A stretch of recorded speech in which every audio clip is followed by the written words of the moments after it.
ప్రార్థన చేసుకుని కార్యక్రమాన్ని ప్రారంభించుకుందామండి. ప్రార్థన చేసుకుందాం. ప్రేమ గల తండ్రి, దయగల దేవ, నీ ఘనమైన శ్రేష్టమైన అతి పరిశుద్ధమైన నామానికి స్తుతులు స్తోత్రం చెల్లించుకున్నాం మా ప్రభువా. మా తండ్రి, నీ ప్రేమ చేతను కృప చేతను గడిచిన దినాలన్నింటిలోనూ మమ్మల్ని ఎంతగానో ప్రేమించి దీవించి ఆశీర్వదించి తండ్రి, నీ కృపతోనూ ప్రేమతోనూ మమ్మల్ని అందరినీ సంరక్షించి కాచి కాపాడి నీ దయగల హస్తంతో, మీ చాచిన చేతులతో మీ రెక్కల చాటున భద్రపరుచుకొని సురక్షితంగాను క్షేమంగాను గడిచిన దినాలన్నింటిలోనూ మమ్మల్ని ఎంతగానో భద్రపరుచుకుని ఈ దినాన తండ్రి మరి మేమందరము సమయత్తపరిచి మిమ్మల్ని స్తుతించడానికి, కీర్తించడానికి, గణపరచడానికి ఇటు సమయాన్ని మా అందరికీ అనుగ్రహించినందుకు మరొకసారి వేవేల స్తుతులు స్తోత్రాలు చెల్లించుకుంటూ ఆరాధనలో భాగంగా ముందుగా కీర్తనలు పాడుచుండగా కీర్తన పాటలోను మీ యొక్క ఆత్మ సహాయాన్ని నడిపింపును మా అందరికీ అనుగ్రహించి నడిపించమని, ఈరోజు తలపెట్టిన ప్రతి కార్యక్రమాన్ని కూడా మీరే ముందుండి నడిపించమని, తద్వారా సమస్త ఘనత మహిమ ప్రభావం మీరే పొందుకోమని, సమస్తాన్ని మీ చేతులకు అప్పగించుకుంటూ ఈ ప్రార్థన పాసం చేసుకోమని యేసుక్రీస్తు కూడా ప్రార్థించి వేడుకుంటున్నాం మా ప్రియ పరలోకపు తండ్రి. ఆమేన్. ఆరాధనలో భాగంగా ముందుగా కీర్తనలు పాడుకుని తండ్రిని దేవుని స్తుతించుకుందామండి. ముందుగా చిన్న కీర్తన పుస్తకం నుంచి మొదటి కీర్తన, దేవునికి స్తోత్రము గానము చేయటే మంచిది. మరి కీర్తన పాడడానికి మరి రావాలి త్వరగా. ముందుగా చిన్న కీర్తన పుస్తకం నుంచి మొదటి కీర్తన, దేవునికి స్తోత్రము గానము చేయటే మంచిది. దేవునికి స్తోత్రము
నక్షత్రముల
పర్వతములలో గాలిని పశువులకు మొలిపించును. ఆరుచు పిల్ల కారులకును ఆహారము దానియును. దేవునికి స్తోత్రము గానము చేయుటయే మంచిది. గుర్రముల నరులందరి బంధమునందించు కృపను వేడు వారిలో సంతసించు వాడని దేవునికి స్తోత్రము గానము చేయుటయే మంచిది. యెరూషలేము యెహోవాను, సీయోను నీదేముని కీర్తించుము కొనియాడుము.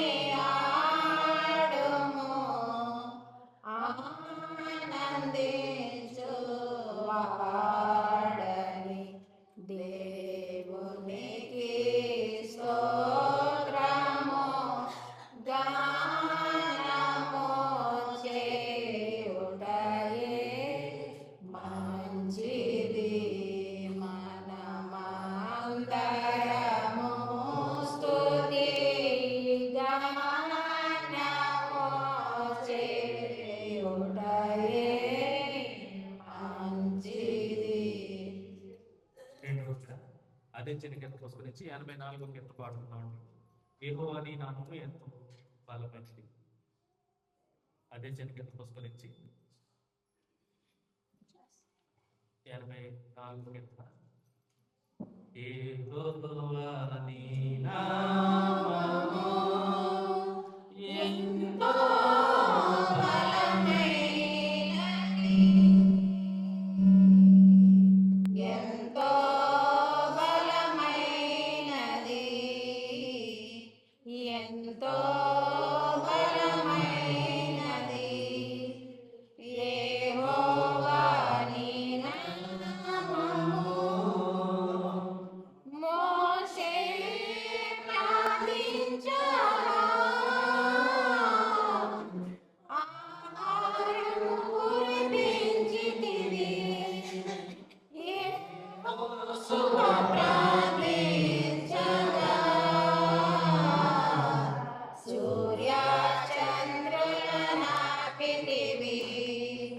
యెహోవా ప్రార్థించగా సూర్య చంద్రుల నాపితివి.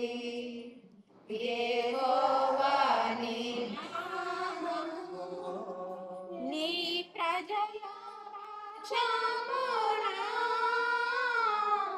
యుద్ధములు చేసిన దేవా, అగ్నిలో పడవేసిన భయమేమీ లేకుండిరి. అగ్నిలో పడవేసిన భయమేమీ లేకుండిరి. యెహోవా నీ నామము పౌలు శీలను బంధించి చెరసాలలో వేసిన పాటలతో ప్రార్థించగా సంకెళ్ళు వెళ్ళిపోయెను. పాటలతో ప్రార్థించగా సంకెళ్ళు వెళ్ళిపోయెను.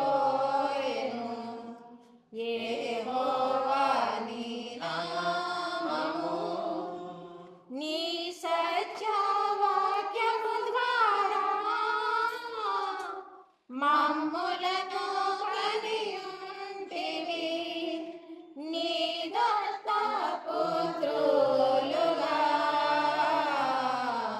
మమ్ములను గైకొంటివి నీ దత్తపుత్రులుగా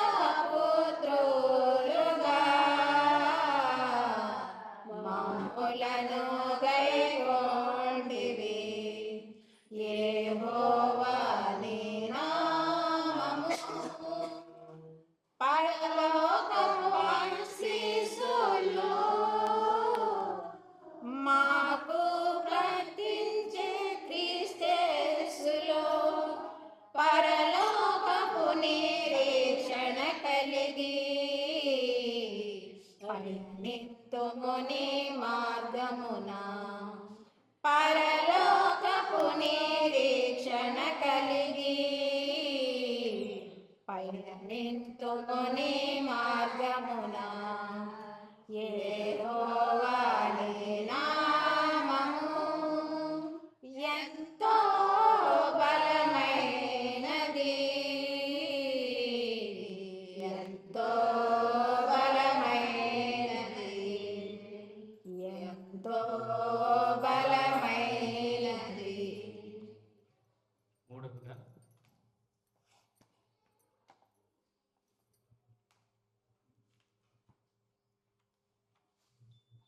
యాభై కీర్తన పాడుతున్నాం. అదే కీర్తన పరమద్రాక్ష ప్రభు క్రీస్తుని సంఘం పెద్ద కీర్తన పుస్తకం నుంచి 378 కీర్తన, చిన్న కీర్తన పుస్తకం నుంచి 50 కీర్తన. పరమద్రాక్ష వనమా ప్రభు క్రీస్తుని సంఘమా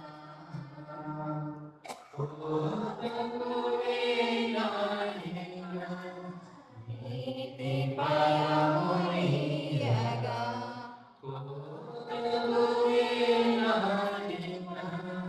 నీతి భయములియగా పరమద్రాక్షవనమా పరిశుద్ధ స్థలమునందున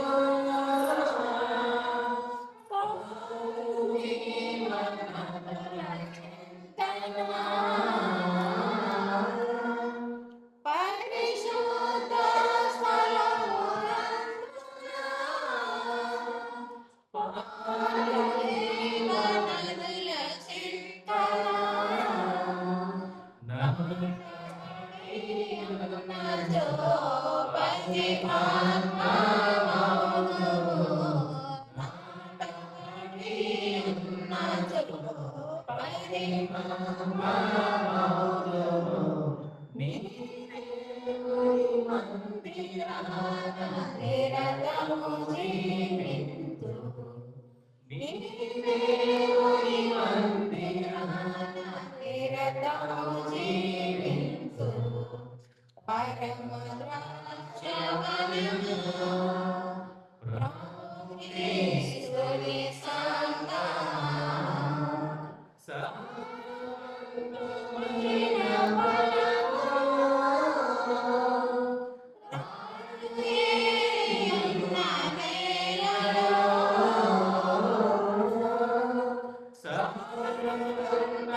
నీపై ప్రసరింపనీయుమా.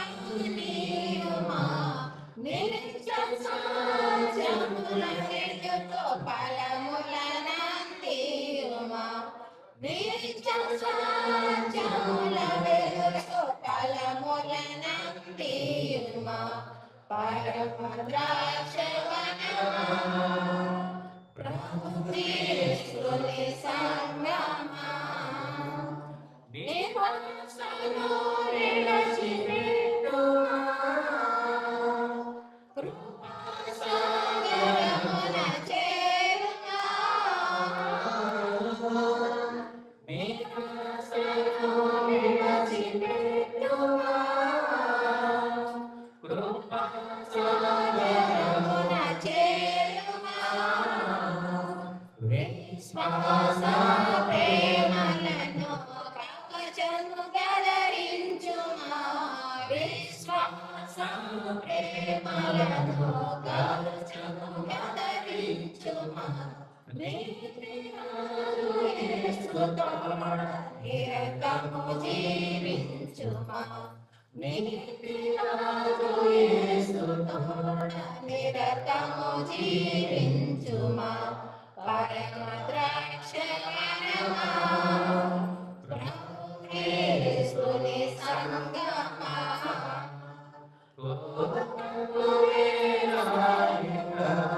నీతి ఫలములియ్యగా.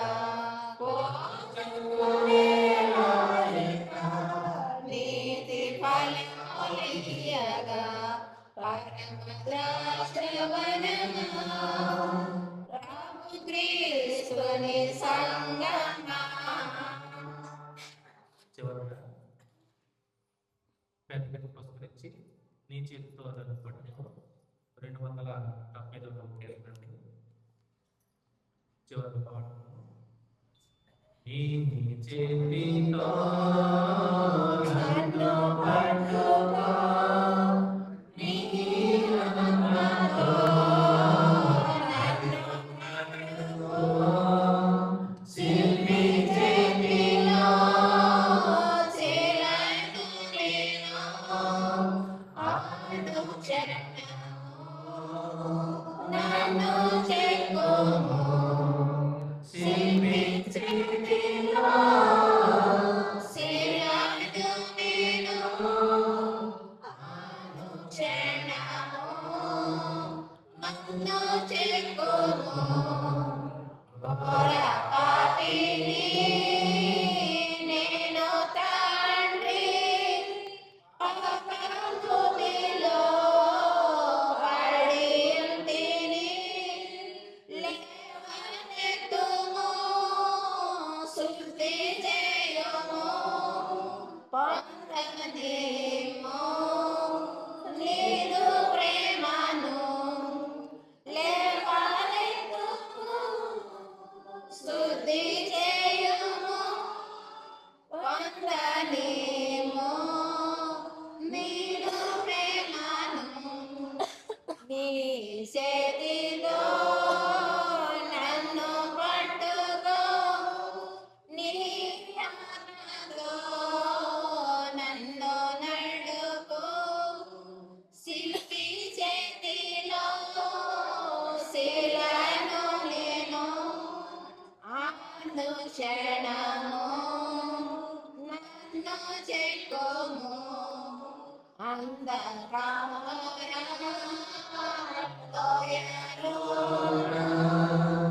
సంచరించిన భయము లేదు. నీదు వాక్యం శక్తి కలది.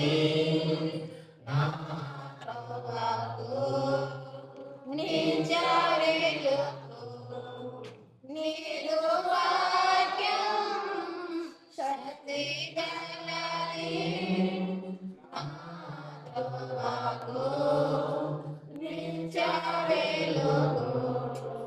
నీ చేతిలో నన్ను పట్టుకో, నీ ఆత్మతో నన్ను నడుపు. శిల్పి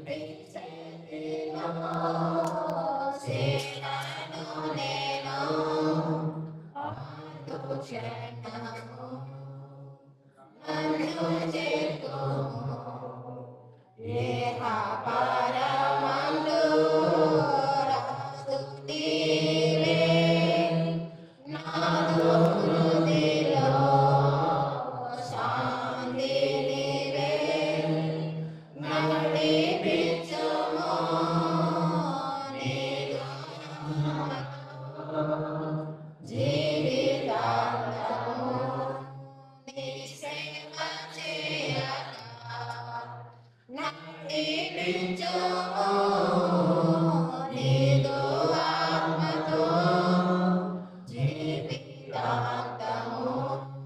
నీ సేవ చేయగా నీ చేతితో నన్ను పట్టుకో నీ ఆత్మతో నన్ను నట్టుకో శిల్పి చెలిలో శిలను నేను అనుచరణము నన్ను చేతుము. ఇంతవరకు కీర్తన పాడుకుని తండ్రి దేవుని స్తుతించుకున్నామండి. మరి కీర్తన పాడుతూ సహకరించిన సహోదరులందరూ కూడా ప్రభు గంట ప్రత్యేకంగా నాకు తెలియజేస్తాను. ఈ ఆరాధన కొరకు ఏర్పాటు చేయడం వారి పట్ల వారి భాగము, ఈ ఆరాధన కొరకు ఏర్పాటు చేయడం వారి పట్ల వాక్య భాగము ఆమోసు గ్రంథం నుంచి ఆమోసు గ్రంథం 5వ అధ్యాయం. ఆమోసు గ్రంథం 757 పేజీ అండి.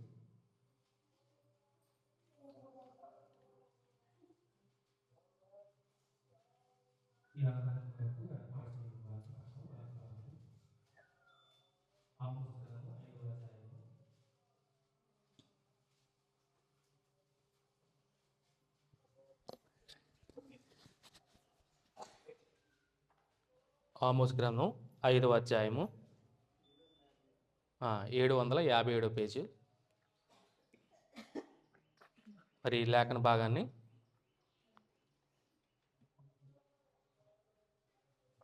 మరి వరుణ్ కుమార్ చదివి వినిపిస్తాడు. 5వ అధ్యాయము 21 నుంచి 23వ వచనం వరకు. ఆమోసు గ్రంథం 5వ అధ్యాయము 21 నుంచి 23వ వచనం వరకు.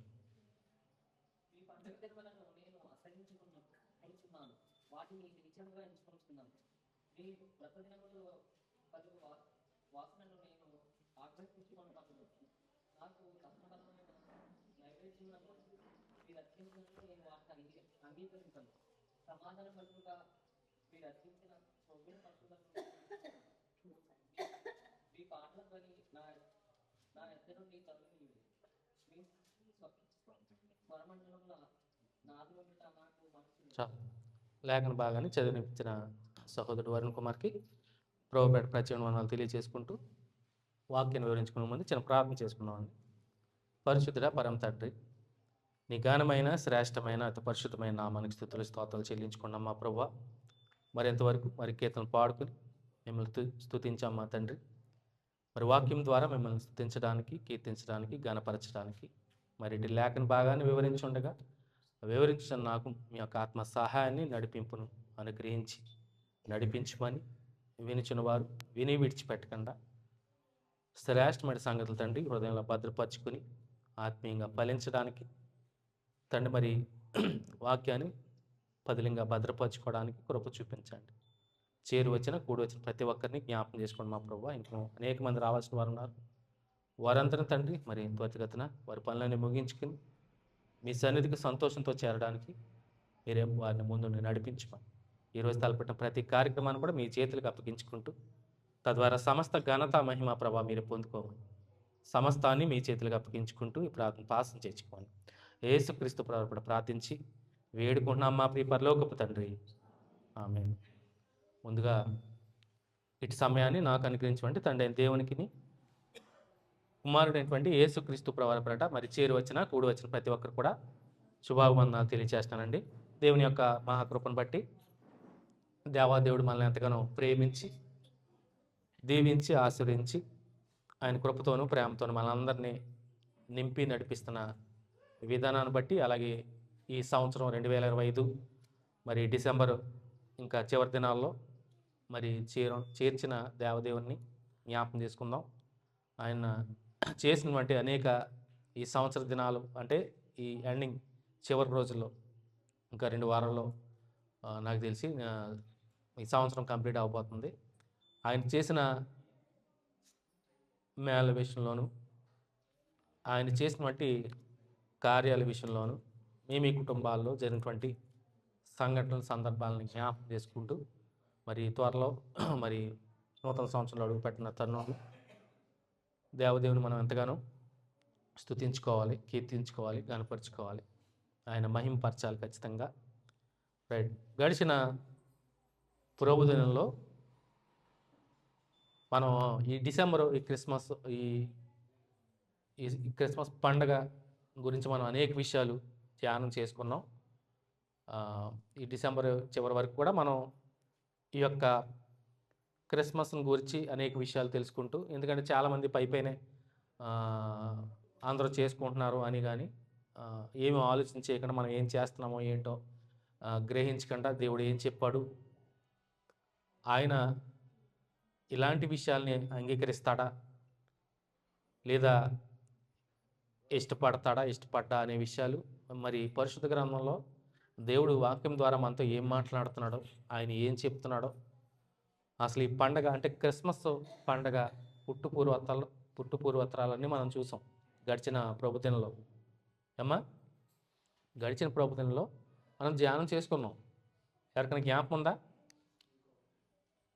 యేసుక్రీస్తు ప్రభువారిని రోమారాజుల కాలంలో సిలువేయడం, వారి టైంలో ఆయన తిరిగి 3వ దినాలు లేవడం, అంటే రోమారాజులు ఆధిపత్యంలో ఆ రాజుగారు కాన్స్టంటైన్ గారు చక్రవర్తి గారు క్రైస్తవ మతంలోకి రావడం, at the same time so దాన్ని అంగీకరించడం, ఎందుకంటే తన సామ్రాజ్యం యొక్క ప్రాబల్యాన్ని తగ్గిపోతుందనే విషయాన్ని జ్ఞాపకం చేసుకుని ఒక మీటింగ్ కండక్ట్ చేయడం, చాలామంది ప్రపంచవ్యాప్తంగా పిలవడం. మనం అంటే రోమన్ దేవతల చెప్పాను అంటే సూర్య దేవత ఆ పండగని ఆచరించేవారు 25వ తారీఖు డిసెంబర్ అని. దాన్ని క్రీస్తు పుట్టుకని పుట్టాడని ఆ డేట్ని క్రీస్తు జన్మదినంగా పెట్టుకుని క్రిస్మస్ పండుగను ఆచరించడం, ఇవన్నీ చాలా విషయాలు మనం తెలుసుకున్నాము. అది ఎప్పటి నుంచి ప్రారంభమైంది అవన్నీ మనం చూసామండి నిజంగా. అలాగే క్రిస్మస్ ట్రీ గురించి తెలుసుకున్నాం, శాంటా క్లాస్ అంటే క్రిస్మస్ స్టార్ గురించి, ఆ స్టార్ గురించి అన్నీ మనం చాలా విషయాలు మనం తెలుసుకున్నాం. చాలామందికి అర్థమైందని నేను అనుకుంటున్నాను. ఎందుకంటే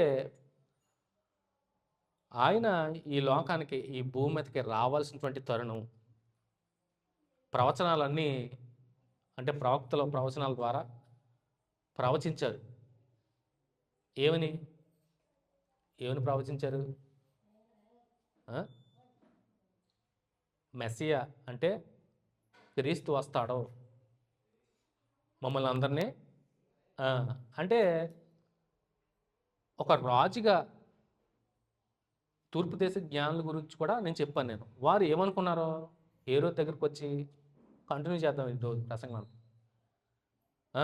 యూదుల రాజుగా పుట్టినవాడు ఎక్కడ అని హేరోదుని అడుగుతారు. అంటే వారేమనుకున్నారో భౌతిక సంబంధించినటువంటి రాజు, పరిపాలన చేయడానికి ఒక రాజు పుడతాడు. ఎందుకంటే పూర్వం ఈ ఆస్ట్రాలజీ ప్రకారం ఆ సూచనలు, ఆ గ్రహాల ఆ లెక్కింపు అవన్నీ గ్రీకు, ఈజిప్షియన్ ఆ నాగరికతల నుంచి తెచ్చుకున్నారు. వాటిని బట్టి, ఆ సూచనలను బట్టి, ఆ నక్షత్రాలు, ఆ గ్రహాలను బట్టి అంచనాలు వేసుకుని ఒక ఆయన సూచన మేరకు జన్మిస్తాడు, ఒక రాజు పుడతాడని తెలుసుకుని తూర్పు దేశ జ్ఞానులందరూ కూడా ఎక్కడికి వెళ్ళారు?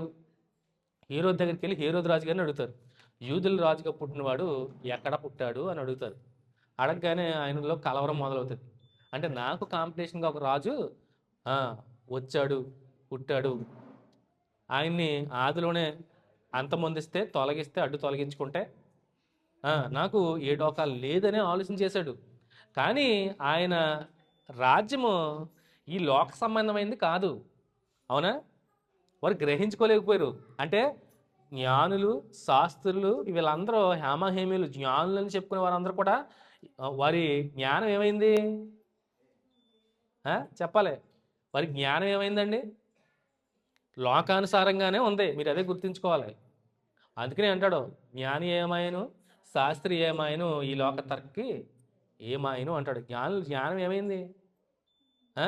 దేవుడిచ్చిన జ్ఞానమే కదా అది. ఆ? ఆ జ్ఞానం ఎవరికి ఇచ్చారు? సొలొమోనుకి జ్ఞానం ఎవరు ఇచ్చారండి? దేవుడే. దేవుడే ఇచ్చాడు జ్ఞానం. నీకేం కావాలి సొలొమోను అనగానే ఆ, నీ ప్రజల్ని పరిపాలించడానికి ఎంతమంది ఉన్నారు కదా, వీరిని నేను కాయడానికి పరిపాలించడానికి జ్ఞానం ఇయ్యి. నేను వీళ్ళని ఏలడానికి చూసుకోవడానికి నాకు జ్ఞానం ఇయ్యి అని అడిగాడు. సిరి సంపదలు అడగలే. ఆ మనసు నిజంగా ఇష్టపడి దేవుడు సొలొమోన్ని మెచ్చి, నువ్వు సిరి సంపదలు అడగలేదు, నీకు జ్ఞానంతో పాటు అవన్నీ ఐశ్వర్యాలన్నీ ఇస్తాను నీకు. ఈ లోకంలోనే నువ్వు అత్యంత ధనవంతుడు అవుతావు, నీకు మించిన జ్ఞాని ఎవరు ఉండడని దేవుడిచ్చాడు.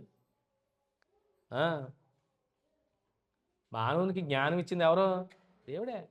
ఆయన ఇచ్చాడు. సో జ్ఞానులు చెప్పారు.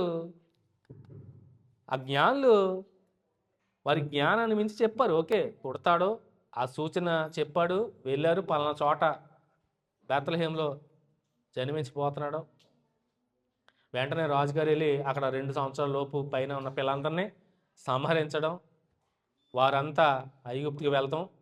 మరియా యోసేపు గారు పసిబాలైనటువంటి క్రీస్తుని తీసుకెళ్ళి ఐగుప్తులోకి ప్రవేశించడం, ఇక్కడ హేరోదు గారు మరణించేంత వరకు వారు అక్కడ ఉండి రావడం, ఇవన్నీ మనం తెలుసుకున్నామండి. ఇంతకే అసలు దేవాతి దేవుడు ఇజ్రాయేల్కి పండగలు ఇచ్చాడని చెప్పాను నేను, అవునా? అసలు పండగ అనగానే చాలా సంతోషించే పరిణామం. అందరూ గుంపు కూడి, కుటుంబాలు జనులందరూ గుంపు కూడి ఒక ఉత్సవంగా చేసుకునే కార్యక్రమమే పండగ. పండగ అంటే ఏంటి? అదే కదండి. దాంట్లో పిండి వంటలు, ఆహ్లాదకరమైన వాతావరణం, విందు వినోద కార్యక్రమాలు అన్నీ ఉంటాయి పండగనేసరికి, అవునా? పూర్వం అలాగే జరుపుకునేవారు.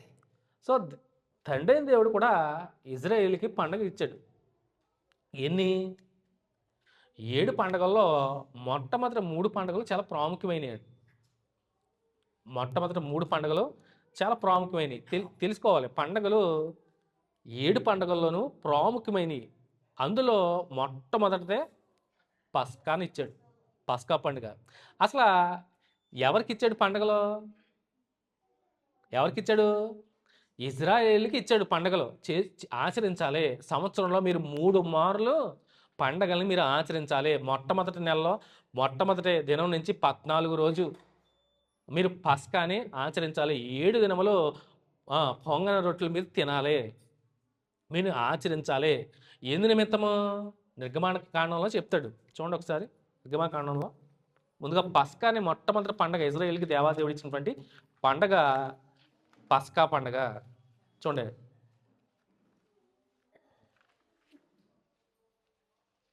నిర్గమకాండం 23వ అధ్యాయంలో చర్చవుతుంది.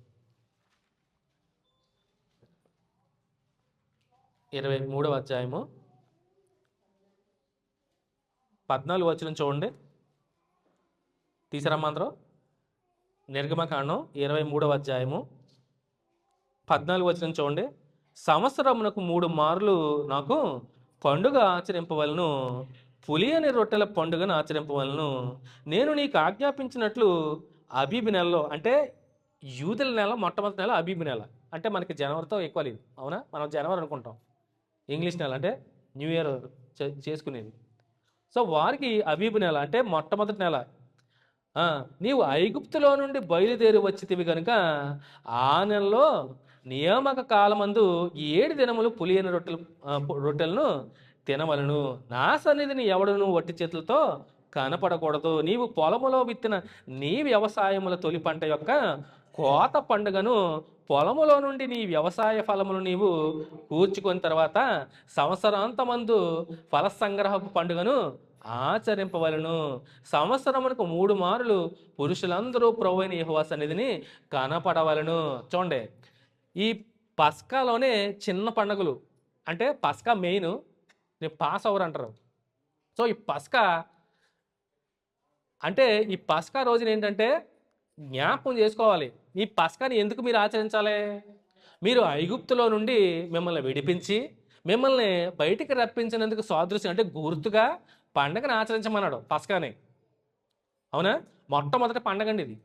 ఇజ్రాయేల్కి అంటే యూదులకి దేవాతి దేవుడు ఇచ్చినటువంటి పండగ. మొట్టమొదటి నెల అంటే అబీబ్ నెల అంటే ఈక్వల్ టు నాకు తెలిసి ఇదే విషయాన్ని చనిపోయిన ప్రవీణ్ పగడాల గారు చెప్పారు. మీరు ఎవరైనా విన్నారో లేదో తెలియదు కానీ ఈ పస్కాలోనే ఆ చిన్న పండగలు అంటే కోత పండగ, ప్రథమ ఫలముల పండగ, అంటే పంట చేతికొచ్చేటప్పుడు ప్రథమ ఫలం దేవునికి ఇచ్చేయాలి. ఇది మన లోకంలో జనవరిలో జరిగే పండగకి ఈక్వల్ అని చెప్పాడు ఎవరో ప్రవీణ్ పగడాల గారు. అది అది నిజమే అది. ఎందుకంటే సంక్రాంతి పండగ పంట చేతికొచ్చేదనా అది. సో ఆయన కూడా అదే చెప్పాడు.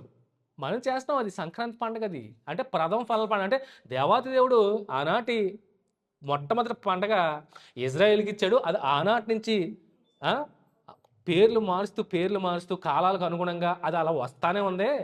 మనం పేరు మార్చుకున్నాం అంతే అన్నాడు ఆయన. అది నిజంగా ఎగ్జాక్ట్గా అదే ఖచ్చితంగా. ఎందుకంటే పంట చేతికి వచ్చేది పండగ, చాలా పెద్ద పండగ అది. అవునా? మీ అందరికీ తెలిసిన సంక్రాంతి పండుగ గురించి నేను చెప్పవసరం లేదు. నాకన్నా మీకే బాగా తెలుసు. చాలా బాగా చేసుకుంటారు. పంట చేతికి వస్తుంది సంతోషంతో చాలా అసలు. సో ప్రథమ ఫలం అందుకనే చెప్తున్నాడు ఇక్కడ, తొలి పంట యొక్క కోత పండుగను పొలములో నుండి నీ వ్యవసాయ ఫలములను నీవు కూర్చుకొని తర్వాత సంవత్సరాంతంగా నువ్వు జ్ఞాపకం చేసుకుంటూ నీ కష్టార్జితాన్ని జ్ఞాపకం చేసుకుంటూ జనవరిలో పంట చేతికి వచ్చినప్పుడు ప్రథమ ఫలంగా ఆ పంటలో ప్రథమ ఫలం అంటే భాగము తీసి దేవునికి ఇచ్చి నువ్వు పండగను ఆచరించాలి. అంటే పస్కాలోనే చిన్న చిన్న పండుగలు ఉన్నాయి. పస్కాలో మెయిన్ పెద్ద పండుగ ఏంటంటే పస్కా. అంటే చూడండి, లేవి కాండంలో కూడా మరొక విషయాన్ని చూద్దాం ఇదే పస్కా గురించి. లేవి కాండము మీకు బాగా అర్థమవుతుంది. 23వ అధ్యాయము చూడండి. 23వ అధ్యాయము లేవి కాండము చూడండి, 4వ వచనం అనుకుంటా. చూడండి, ఇవి యెహోవా నియామక కాలములు, నియమించ కాలములను బట్టి మీరు చాటింపవలసిన పరిశుద్ధ సంఘపు దినములు ఇవి. మొదటి నెల 14వ దినమున సాయంకాలమందు యెహోవా పస్కా పండుగ జరుగును. ఆ నెల 15వ దినమున యెహోవాకు పొంగని రొట్టెల పండుగను జరుగును. 7 దినములు మీరు పొంగని వాటినే తినవలను. చూడండి, మొదటి దినమున మీరు పరిశుద్ధ సంఘముగా కూడవలను. అందులో మీరు జీవనోపాధి అయిన ఏ పనియు చేయకూడదు. అంటే 7వ దినమున పరిశుద్ధ సంఘముగా కూడుకొనవళ్ళు. అందులో మీరు ఏ పని కూడా చేయకూడదు. అంటే పస్కాలో ఏ పని చేయకూడదు. ఎవరు ఏం పండగ రోజున ఏ పనులు చేయకూడదు. పరిశుద్ధ సంఘంగా కూడుకోవాలి జనులందరూ. ఏం జ్ఞాపకం చేసుకోవాలి? మీ దేవుడైన యెహోవా మిమ్మల్ని ఐగుప్తు దాసుల నుంచి, బానిసత్వం నుంచి విడిపించి తీసుకొచ్చాడు. దీనికి సాదృశ్యంగా మన ప్రభు అయిన యేసుక్రీస్తు వారు పాపం అనే దాస్యం నుంచి ఆయనే పస్కా బలి పశువుగా బలై ఆయన మన పాపపు దాస్యం నుంచి మనల్ని విడిపించాడు.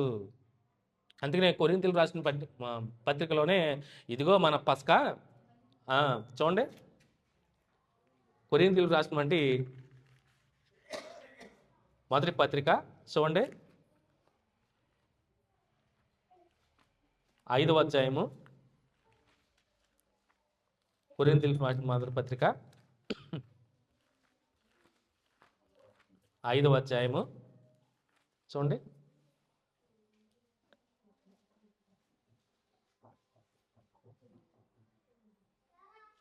5 క్రీస్తు అను మన పస్కా పండుగ, క్రీస్తు అను మన పస్కా పశువు వధింపబడిన. చూడండి ఒకసారి 2 కొరింథీ 1 కొరింథీ 7వ వచనమా? 7వ వచనం చూడండి, క్రీస్తు అను మన పస్కా పశువు వధింపబడెను. సో అంటే దీనికి సాదృశ్యంగా పస్కా పండుగలో వారేమో పస్కాని బలిగా అర్పించి పులియని రొట్టెల పండుగని అంటే రొట్టెలు ఆచరించి చేసేవారు. అంటే క్రొత్త నిబంధనలో క్రీస్తే ఆ పస్కా బలి పశువు. అందుకని అంటాడు ఇక్కడ, క్రీస్తు అను మన పస్కా పశువు వధింపబడెను. అంటే సాదృశ్యం, అంతా సాదృశ్యంగానే కనపడుతుంది. అంటే ఇజ్రాయేల్కి దేవాదేవుడు అంటే పండగలు ఊరికనే ఇవ్వలేదండి. దేవాదేవుడు ఈ పండగల్ని ఊరికే ఇవ్వలేదండి. దాని నుంచి మనం అంటే ఏదో తెలియజేయాలనుకుంటున్నాడు దేవుడు. ఆ పండగల ద్వారా ఉట్టినే చేసుకోమనలే. క్రొత్త నిబంధనలో ప్రతి పండగ కూడా సాదృశ్యంగానే కనపడుతున్నాయి. రెండోదిగా పస్కా అయిపోయినటువంటి 50 రోజులకి పెంతుకొస్తు పండుగ వస్తది. చూడండి జాగ్రత్తగా వినండి. మీకు బాగా అసలు పండగలు ఈ క్రిస్మస్ గొడవ పక్కనెడితే ముందు పండగల గురించి తెలుసుకోండి. ముందు 7 పండగల్లో ప్రాముఖ్యమైనది మొట్టమొదటి పెద్ద పండగ ఏదంటే పస్కా పండగే. పస్కా బలి పశువుగా మన ప్రభు అయిన యేసుక్రీస్తు వారు బలి అయ్యారు. వారేమో అంటే ఇజ్రాయేలీలేమో ఐగుప్తు బానిసత్వం నుంచి విడుదలకు చేయడానికి జ్ఞాపకం ఉంచుకోవడానికి పస్కాని ఎందుకు ఆచరించాలి? ప్రతి చిన్న పిల్లోడు కాడి నుంచి పెద్దోళ్ళ వరకు పస్కా పండుగ అనగా వాళ్ళకి ఏం జ్ఞాపకం రావాలి? మా పితరులు ఆ, ఐగుప్తు బానిసత్వం నుంచి మా దేవాతి దేవుడు మమ్మల్ని విడిపించి ఆ, మమ్మల్ని పెంచి పోషించి ఆ, మమ్మల్ని పోషకుడుగా ఉంటూ మమ్మల్ని నడిపిస్తూ చక్కటి పాలు తేనెలు ప్రవహించే దేశంలో చేర్చాడు. దానికి జ్ఞాపకం చేసుకుంటూ ఈ పస్కా పండుగను ఆచరించాలి. అంటే పాపం అనే ఐగుప్తు బానిసత్వం అంటే ఐగుప్తు అనే పాపాన్ని విడిచిపెట్టి స్వాతంత్ర్యాన్ని అనుగ్రహించి బయటికి తీసుకొచ్చాడు. దానికి జ్ఞాపకంగా పస్కాని వారు ఆచరించేవారు. అట్ ది సేమ్ టైం క్రొత్త నిబంధనలో మన పస్కా బలి పశువుగా మన ప్రభు అయిన యేసుక్రీస్తు వారు బలి అయ్యి పాపం అనే బంధకాల నుంచి మనల్ని విడిపించారు. మనకి పాపం నుంచి ఆ, విడుదల ఆ, విమోచన కలిగించాడు. ఆయనే పస్కా బలి పశువు. ఇంకా రెండో మరి ఇంకా పస్కాను ఆచరించాలన్నా పని లేదు. అంటే పస్కాను ఆచరించాలని పని లేదు. ఇంకా ఒక్కసారే వధింపబడింది దేవుని గొర్రెపిల్లగా ఆయన వచ్చాడు ఈ లోకానికి. లోక పాపమును మోసుకుని దేవుని గొర్రెపిల్ల. ఎందుకు వచ్చింది గొర్రెపిల్ల? పస్కా బలి పశువుగా ఆయన ఈ లోకంలో అడుగు పెట్టాడు. ఒక్కసారే, ఇంకా అత్తమాట చేయాలని లేదు పండగ. పస్కాని ఇంకా ఆచరించాలని పని లేదు. ఒక్కసారే పస్కా బలి పశువుగా వధింపబడ్డాడు మన ప్రభు అయిన యేసుక్రీస్తు వారు. ఇంకా రెండోసారి మూడోసారి నువ్వు ఇంకా బలిస్తున్నావంటే నీ పాపంలోనే ఉండిపోయినట్టే నువ్వు ఇంకా. అవునా? ప్రతిసారి నువ్వు పస్కా చేస్తున్నావు పాపం చేసినప్పుడల్లా. ప్రభు అయిన యేసుక్రీస్తు వారిని ప్రతిసారి కూడా నువ్వు నీ పాపం చేసే ప్రతిసారి కూడా జ్ఞాపకం తెచ్చుకో. పస్కానే నువ్వు పాపంలో అడుగు పెడుతున్నావా? రక్షింపబడి నీవు కూడా మరలా పాపం చేయాలని ఆలోచన వస్తుందా? మరలా నువ్వు శిలువని ఎక్కిస్తున్నావు. పస్కా బలి పశువుగా వదక తీసుకొస్తున్నావు ప్రభువుని. గుర్తుపెట్టుకోండి. మీరు ఒకసారి మీ పాపాలను ఒప్పుకొని విడిచిపెట్టి ఆయన రక్తం ద్వారా మీ పాపాలన్నీ కడుక్కొని ఒకసారి మీరు బాప్తిసం ద్వారా మీ క్రీస్తుని ధరించుకున్న వారు మరలా మీరు పాపం అనే బంధకంలోకి వెళ్తే మరలా మీరు మన ప్రభు అయిన యేసుక్రీస్తు వారిని తీసుకొస్తున్నావు వధించడానికి. గుర్తుపెట్టుకో. ఆలోచన చేయాలండి. ఈ పండుగలో ఎంత పరమార్థం ఉందంటే ఉంది. దేవాదేవుడు ఊరికనే ఏది చెప్పలేదండి, ఏది ఇవ్వలేదండి. సో వారిని జ్ఞాపకం చేసుకోవడానికి ఐగుప్తు బానిసత్వం నుంచి. అలాగే రెండోదిగా చూడండి, సో పస్కా అయిన వెంటనే పెంతుకోస్తు పండుగ వస్తుంది. పెంతుకోస్తు పండుగ దేనికి సాదృశ్యమో తెలుసా? పెంతుకోస్తులోనే సో ప్రథమ ఫలములు అంటే ప్రథమ ఫలముగా మన ప్రభు అయిన యేసుక్రీస్తు వారు తిరిగి లేచాడు. ఆయన ప్రథమ ఫలముగా క్రీస్తు లేపబడి ఉండెను అంటాడు అపోస్తలుడైన పౌలు గారు.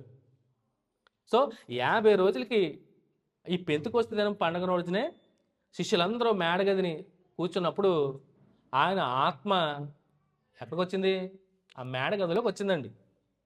మొట్టమొదటిగా పస్కా బలి పశువుగా వధింపబడి మూడో దినాన్న ప్రథమ ఫలముగా తిరిగి లేపబడి 50 రోజులకి ఆయన యెరూషలేము మీరు వెళ్ళండి, నా ఆత్మను మీ మీద కుమ్మరిస్తాను అన్నప్పుడు మేడగదిలో ఆయన ఆత్మ కొరకు వేచి చూస్తున్న తరుణంలో పరిశుద్ధాత్ముడు దిగొచ్చి అన్య భాషలతో వారు మాట్లాడారు. చూసారా? చూడండి, 3 పండగల సాదృశ్యంగా కనపడతాయి.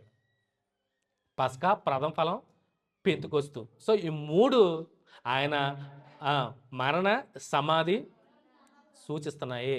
పండగలు ఊరుకునేవలే. సో పండగలు వారికి ఇచ్చి సో క్రొత్త నిబంధన ద్వారా క్రీస్తు ద్వారా మనకి జ్ఞాపకం చేస్తున్నాడు. మళ్ళా ఇవన్నీ కూడా మరలా ఆచరించాలని పనిలే. ఆత్మను పొందుకున్నవాడు ఒక్కసారే పొందుకుంటాడు ఆత్మని. అవునా? పరిశుద్ధాత్మనే వరాన్ని ఒక్కసారే పొందుకుంటారండి ప్రతి ఒక్కరు కూడా. ఎప్పుడు? మీరు పాపాలను విడిచిపెట్టి మీ బాప్తిసం తీసుకుంటున్నారు కదా, అప్పుడే ఒక్కసారే మీరు పరిశుద్ధాత్మనే వరం అత్తమాట రాదండి. ఎప్పుడైతే మీ పాపాల నిమిత్తం సమాధి చేయబడి, నీటి ద్వారా సమాధి చేయబడి తిరిగి లేస్తారో అప్పుడే నువ్వు నూతనంగా జన్మిస్తావు. ఆ పరిశుద్ధాత్మని వరం పొందుకునేది అప్పుడే. మరలా రెండోసారి మూడోసారి ఉండదండి. ఒకే ఆత్మను పొందుకున్నవారు మనందరం కూడా. ఆలోచన చేయాలి ప్రతి ఒక్కరు కూడా. సో ఆ ఆత్మని ఎప్పుడైతే పొందుకుంటామో సో ఇంకా ఏటాట అంటే ప్రతి సంవత్సరం కూడా ఇంకా ఆ పని లేదు. బాప్తిసం ఒకటే అని చెప్తుంది, విశ్వాసం ఒకటే అని చెప్తుంది, నిరీక్షణ ఒకటే, అన్నీ ఒకటే, సంఘము ఒకటే. ఎందుకంటే క్రీస్తు ఒక్కడే, ఆయన ఒక్కడే పస్కా బలి పశువుగా బలైంది. ఆయన సంఘమే, ఆయన శరీరము ఒకటే. సంఘం వేల కొలది లక్షల కొలది సంఘాలు లేవండి. ఒకే ఒక శరీరం ఉంది, ఒకే ఒక సంఘము, సంఘమే ఆయన శరీరము, అంతే. సో ఈ పండగల సాదృశ్యం సో ఆచరిస్తూ ఆచరిస్తూ చివరాఖరికి దేనికి ఇచ్చాడు పండగలు అవన్నీ మర్చిపోయారు ఇజ్రాయేలీలు. ఇజ్రాయేల్ అందరూ ఈ పండగలు మర్చిపోయారండి మొత్తం. వాళ్ళకి ఇష్టానుసారంగా ఇది పస్కా లేదు, ఏమీ లేదు. ఆయన కోపం వస్తుంది. పండగలు ఇచ్చాడు, పాటించమన్నాడు. ఎందుకు పాటించమన్నాడు? నేను చేసిన అద్భుత కార్యాలు, సూచక్రియలు, మిమ్మల్ని అద్భుతంగా అరణ్య మార్గంలో 40 దినాలు మిమ్మల్ని నడిపించానే, దానికి సాదృశ్యంగా నేను జ్ఞాపకం ఉంచుకోమని నేను చెప్పానే. ఇవన్నీ మర్చిపోయి మీరు మీ అన్య సాంప్రదాయాలను అనుసరించి నడుచుకున్నారే, మీ పండగలు నేను అసహించుకుంటున్నాను. చూడండి ఆమోస్ గారు, మీ పండగ దినములను నేను అసహించుకొనుచున్నాను, వాటిని నీచముగా ఎంచుచున్నాను. నీ వ్రత దినముల్లో కలుగు వాసన నేను ఆగ్రానింపనలను. చూడండి, నాకు దహన బలులను నైవేద్యములను మీరు అర్పించను, నేను వాటిని అంగీకరింపను. ఈరోజు క్రిస్మస్ పండుగను కూడా ఆయన అంగీకరించడం. ఆయన చెప్పంది నువ్వు చేస్తే యాక్సెప్ట్ చేస్తాడా? చేయరండి, చేయడు. ఆయన ఖచ్చితంగా చెప్తున్నాడు కరాఖండిగా, నేను మీ పండగ దినాలు నేను అసహించుకుంటున్నాను. అంటే సంవత్సరానికి ఒకసారి ఎక్కడ లేని భక్తి, ఎక్కడ లేని సంతోషం, ఎక్కడ లేని ఇవన్నీ ఈ డిసెంబర్ నెలలో వచ్చేస్తున్నాయంటే నువ్వు దేవుని కోసం చేస్తున్నావా? నిజంగా దేవుని కోసం చేస్తున్నావా? అసలు ఆయన చెప్పాడా చేయమని? చెప్పలేదా? అసలు ఉందా లేదా ఏంటి? ఏమి చెప్పలేదు. అంటే మనుషులు కల్పించిందే. నేను ఎప్పుడు అదే జ్ఞాపకం చేస్తాను, ఇప్పుడు అదే జ్ఞాపకం చేస్తాను. మార్క్స్ వార్త పారంపర్యాచారాలు అంటే మనుషులు కల్పించుకున్న పద్ధతులనే మనం ఎందుకు పాటించాలి? కాన్స్టెంటర్ గారు మనిషే కదా. ఆయన రాజుగారు ఒక ఆర్డర్ పాస్ చేశాడు, చేయాలి క్రిస్మస్ పండుగ 25 అని ఆపాదించాడు. అందరూ కంటిన్యూ చేసుకున్నారు. దాంట్లో ఏంటంటే రాను రాను రాను రాను రాను విపరీతమైనటువంటి ధోరణి, విపరీతమైనటువంటి మన సత్యప్రెస్ట్ గ్రూప్లో పెట్టినట్టున్నాను. ఎవరు మెసేజ్ ఎవరిది? జఫన్యా శాస్త్రి గారు. ఆయన చెప్పారా బాగా? నేనేం చెప్తే ఎక్కడ పెద్ద పెద్ద వాళ్ళు ఫేమస్ వాళ్ళు చెప్తే అర్థమవుతుందేమో మీకు, అందుకనే పెట్టాను నేను. ఆయన బాధపడుతున్నాడా? ఇవే మాటలు చెప్పాడా? చక్కగా మాట్లాడాడు ఆయన. పెద్ద తరహాగా ఉన్నవాళ్ళు మాట్లాడితే కొంచెం వింటారేమని పెట్టాను నేను. ఎవరైనా వాక్యం తెలిసిన వాళ్ళు ఖచ్చితంగా మాట్లాడతారు. సో ఆలోచన చేయండి, మనం పండగ చేసుకుంటున్నామంటే దేని నిమిత్తం చేస్తున్నాము? సో ఇంకో పండుగ ఉంది, గుడారాల పండుగ కూడా. వీళ్ళు మన గుంటూరులో చేస్తూ ఉంటారు. గుడారాల పండుగ దేనికి సాదృశ్యం చెప్పండి, ఎవరికైనా తెలియని వాళ్ళు ఉంటే? అరణ్యంలో మార్గంలో అటు ఇటు తిరుగులాడుతున్న వీరికి, ఎవరికి? ఇజ్రాయేలీలు మీరు గుడారాల్లో నివసించారు కనుకనే. అంటే సో వీరు గుడారాల్లో నివసించారు 40 సంవత్సరాలు. అరణ్య మార్గంలో దేవాదేవుడు నడిపిస్తూ సో గుడారాల్లో నివసించారు. సో ఈ గుడారాల్లో నివసించింది వారికి ఏం జ్ఞాపకం చేసుకోవాలని, దేవాదేవుడు వారికి ఏం గుర్తు చేయాలని? గుడారాల్లో నివసించడం అంటే గుడారం అనేది ఏంటి? పర్మనెంటా టెంపరీయా? టెంట్ వేస్తాం, టెంపరీయా పర్మనెంటా? కార్యక్రమం అవగానే మాట్లాడతాం, కర్రలు తీసి తాళ్ళు ఇప్పి మాట్లాడి పైన పెడతాం. అంటే టెంపరీ, స్థిరమైంది కాదు. అంటే మీరు ఈ భూమి మీద మీరు పరదేశులను యాత్రికులై ఉన్నారని మీరు గ్రహించుకోవాలి. మీరు ఈ స్థిరంగా ఉండరు. నేను పాలు తేలిన ప్రవహించే దేశంలో ప్రవేశపెట్టినా మీరు కొంతకాలం బ్రతికి మీరు వెళ్ళిపోవాల్సిందే. దానికి సాదృశ్యంగా మీరు గుడారాల్లో నివసించారు కనుకనే గుడారాల పండుగని మీరు ఆచరించండి ప్రతి సంవత్సరం. ఎందుకు? గుడారాలు వేసుకోవాల్సిందే. ఇప్పటికీ అరబ్బీ కంట్రీలో ఎడారి వెళ్ళిపోయి గుంటలు టెంట్లు వేసుకుంటారు తెలుసా? కోయిటలో ఉన్న వాళ్ళు ఎవరైనా తెలుస్తుంది మీకు. మొత్తం సిబ్బందిని తెచ్చుకొని పని వాళ్ళందరూ తీసుకెళ్ళిపోతారు ఎడారిలో. తీసుకెళ్ళిపోయి గుడారాలు వేసుకుని దాని ఏమంటారు వేసుకుంటారు, కాసుకుంటారు వాళ్ళు. ఏదో అంటారమ్మా దాన్ని. అత్తమాడు తాగుతూనే ఉంటారు అది. గవ్వ గవ్వ గవ్వ గవ్వాచే ఏదో తాగుతూనే ఉంటారు అది. ఖర్జూరము, ఒంట్లు పాలు బాగా ఇస్తాయంట ఆ టైంలో. ఒంటి పాలు నొగరొచ్చేసేలాగా ఒంటి పాలు తీసుకుని ఆ గవ్వ తాగుతూ ఆ ఒంటి పాలు పితికినప్పుడు మేగడ వస్తుంది. ఆ మేగడలో ఖర్జూరం ఇలా ముంచుకుని తింటారు. ఎక్కడా? ఇంట్లో కాదు, ఎడారిలోకి పోయి గుడారాలు వేసుకుంటారు. మళ్ళీ అయిపోగానే ఓ నెల రోజులు అవగానే మళ్ళీ టెంట్ల గంటలు ఇప్పేసుకుని మళ్ళీ వచ్చేస్తారు. మధ్యలో వెళ్ళిపోయింది మనోళ్ళే. పని ఎక్కువ ఉంటుంది అప్పుడు వీళ్ళకి. ఆ, ఎందుకు? మీరు మీ శాశ్వత నివాసం ఇక్కడ లేదు. మీరు యాత్రికులు, పరదేశికులే. మరలా మీరు వెళ్ళిపోవాల్సిందే. అందుకనే అపోస్తలుడైన పౌలు గారు కొరింథీయులకు రాసిన 2వ పత్రిక 5వ అధ్యాయంలో భూమి మీద ఆ, శిథిలమైపోయాను మీ గుడారము అంటాడు. గుడారంతో పోల్చాడు మన దేహాన్ని. అవునా? మన దేహం కూడా గుడారం లాంటిది, శిథిలమైపోద్ది. స్థిరమైన నివాసం పరలోకంలో ఉంది. సో గుడారం ఏమైంది ఇప్పుడు క్రొత్త నిబంధనలో? మన దేహమే గుడారం అయింది. అవునా? ఈ దేహమే ఆలయం. గుడారం అంటే టెంపరీ. నీ దేహం టెంపరీ. నీ గుడారం అనే దేహంలో నీ ఆత్మ దేవుని పెట్టిన దీపం ఎప్పుడైతే ఆరిపోద్దో, అంటే ఆరిపోవడం అంటే చనిపోయినప్పుడు, అవునా? మరణించినప్పుడు నీ దేవుడు పెట్టిన నీ దేహంలో ఉన్నటువంటి నీ ఆత్మ దేవుని దగ్గరికి ఎప్పుడైతే ఎడబాసి దేహాన్ని వెళ్ళిపోద్దో అప్పుడు అది ఏమవుద్ది? శిథిలం అయిపోద్ది. భూమిలో మట్టిలో కలిసిపోద్ది. కానీ స్థిరమైనటువంటి నివాసం పరలోకంలో ఉంది. దాన్ని స్వతంత్రించుకోండి అంటాడు. అవునా? అందుకనే గుడారాల పండుగను మీరు ఆచరించండి. రెండవదిగా దీన్ని పర్ణశాలల పండుగ అని కూడా అంటారు. వేసుకుంటారు తాటాకులతో. ఇప్పటికీ సబ్బాత్ రోజున సంవత్సరంలో ఒక్కోసారి వీళ్ళు తాటాకులతోనూ కొబ్బరాకులతోనూ వేస్తారు ఎవరు యూదులు. మన ఇక్కడ కూడా ఉన్నారు, విజయవాడలో కూడా ఉన్నట్టున్నారు, గుంటూరులో. తాటాకులతో పందిలేసి శుభ్రంగా పూలదండలతో అలంకరించి అందులో ప్రార్థన చేసుకుంటారు. తెలుసా మీకు? శనగోగులు వేసుకుని అదే వారు ఆరాధన స్థలాలు యూదులది. ఇప్పటికీ పాటిస్తున్నారు వాళ్ళు. ఎక్కడున్న గుడారాల పండుగ చేసుకుంటారు వాళ్ళు ఇప్పటికీ స్టిల్. ఇక్కడ మన వలస వచ్చిన యూదులందరూ కూడా తాటాకులు నేను చూశాను ఒకసారి. తాటాకులతో చక్కగా దళ్ళి ఎత్తారు చూసారా? దళ్ళి కింద కట్టుకుని చక్కగా ఇలాగా నాలుగేపులో కట్టుకుని ఆ లోపలికి వెళ్ళి ఆ పైన వేసుకుంటారండి. మన పందిలు వేస్తారు కదా, తాటాకు పందులు పెళ్ళిళ్ళ కాట్లకి సేమ్ యాసిడ్గా వేస్తారు. కొబ్బరాకులతోనూ తాటాకులతోనూ పందిరేసి టెంపరీ.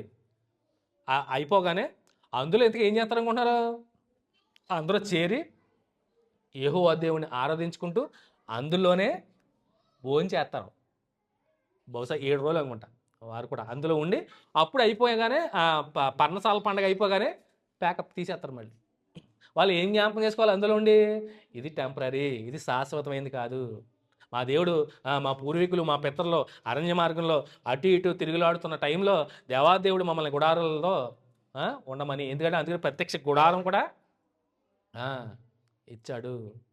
దానికి సదృశ్యంగా మేము గుడారాలు వేసుకుని మేము యాత్రికులము పరదేశులని జ్ఞాపకం చేసుకోవడానికే ఈ పండుగను మేము ఆచరిస్తున్నాము. సో ఇజ్రాయేలు అరణ్య మార్గంలో తిరుగులాడుతూ వారు ఆలోచించాలి. సో గుడారాల్లో మేము ఎందుకుంటున్నాము? మేము యాత్రికులము పరదేశులమని గుర్తించుకోవాలనే ఉద్దేశంతో దేవాదేవుడు వారికి గుడారాల పండుగని పాటించమన్నాడు. హెబ్రీయులకు రాసినటువంటి పత్రిక అపోస్తలుడైన పౌలు గారు హెబ్రీయులకు రాసినటువంటి పత్రికలో కూడా చూడండి,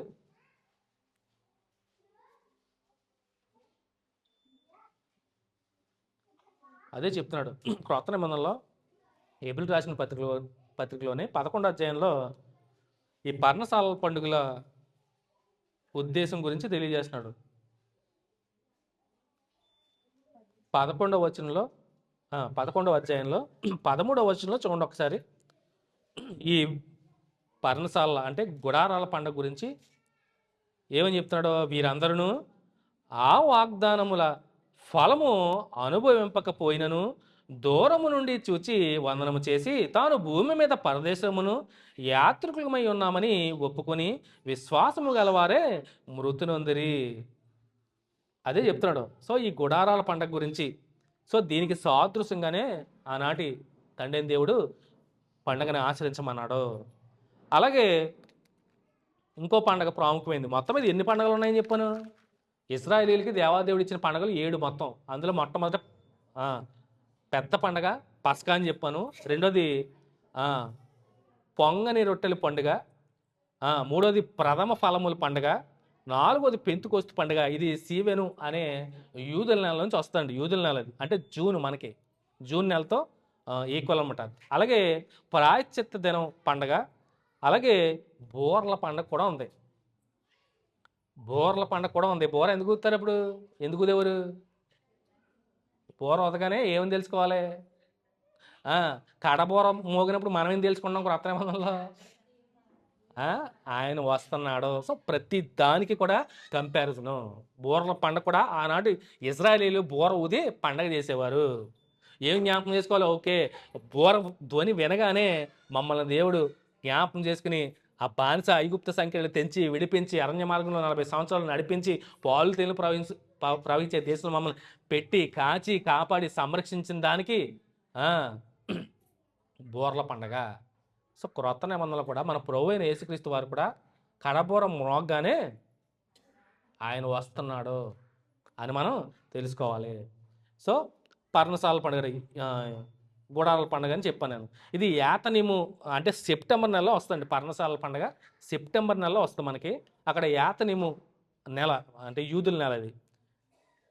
సో ఆనాటి ఇజ్రాయేలీలకి దేవాదేవుడు పండగలను 7 పండగలు, అందులో ప్రాముఖ్యమైనవి 3 పస్కా ఒకటే, అలాగే పెంతుకోస్తు ఒకటే, అలాగే పర్ణశాలల పండుగ. ఈ 3 జ్ఞాపకం చేసుకోవాలి. ఏది క్రొత్త నిబంధనలో సాదృశ్యంగా కనపడుతున్నాయి. పస్కా అనగానే మన పస్కా బలి పశువు మన ప్రభువైన యేసుక్రీస్తు వారు. అలాగే ప్రథమ ఫలంగా తిరిగి ఆయన లేచాడు. అలాగే పెంతుకోస్తు పండగ దినాన ఆయన మేడ గదిలో ఆయన ఆత్మనే క్రొమ్మరించాడు. సో గుడారాల పండుగ చేసుకునేది దేనికి? వారు చేసుకుంది మేము పరదేశకులు, యాత్రికులము. ఇక్కడ నీ దేహమే ఆలయము, అట్ ది సేమ్ టైం నీ దేహము గుడారంతో పోల్చబడింది. సో అన్నీ సాదృశ్యంగానే. సో పండగ విషయాలు పక్కనట్టండి.